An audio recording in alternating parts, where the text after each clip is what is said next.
Welcome to the media. నేను మీ Devender. Hyderabad high court TGPSC నిర్వహించిన గ్రూప్ 1 మెయిన్స్ ఎగ్జామ్ ని రద్దు చేసింది. ఈ ఎగ్జామ్ ని రద్దు చేసిన నేపథ్యంలో అనేకమైన లోపాల వల్ల, అనేకమైన తప్పిదాల వల్ల ఈ నోటిఫికేషన్ లో ఉన్న మెయిన్స్ ఎగ్జామ్ ను రద్దు చేస్తున్నట్లు హైకోర్టు ప్రకటించింది. ఈ సందర్భంగా తెలంగాణలో మేధావి వర్గం నుండి విభిన్నమైన వాదనలు వినిపిస్తున్నాయి.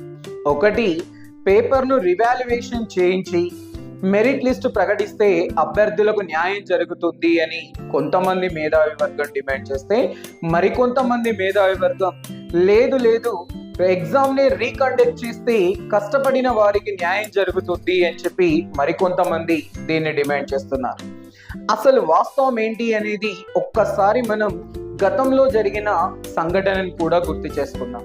2009 గ్రూప్ 1 నోటిఫికేషన్ ని 2011 లో ఎగ్జామ్ కండక్ట్ చేశారు. ఇలాంటి కారణాల వల్లనే 2016 లో దాన్ని సుప్రీంకోర్టు కొట్టేసి, సో అదే అభ్యర్థులకు ఎగ్జామ్ రీకండక్ట్ చేయండి అని చెప్పి జడ్జిమెంట్ ఇచ్చింది. ఈ సందర్భంగా ఎగ్జామ్ రీకండక్ట్ చేస్తే మొదటిసారి క్వాలిఫై అయిన అభ్యర్థులలో 80% రెండవసారి ఎగ్జామ్ లో క్వాలిఫై కాలేదు. అంటే ఎగ్జామ్ రీకండక్ట్ చేయడం వల్ల సో ఇవాళున్న ప్రెజెన్స్ ఆఫ్ మైండ్ రేపు ఉంటుందన్న గ్యారెంటీ లేదు. ఇవాళున్న మానసిక ప్రశాంతత వల్ల అటెంప్ట్ చేసే కెపాసిటీ రేపు ఉంటుందన్న గ్యారెంటీ లేదు. కాబట్టి సో ఇక్కడ రివాల్యుయేషన్ బెటర్ సొల్యూషనా, రీ ఎగ్జామ్ కండక్ట్ చేయడం బెటర్ సొల్యూషనా అనే దానిపైన కామెంట్ చేయండి. Thank you. Please subscribe our channel and support.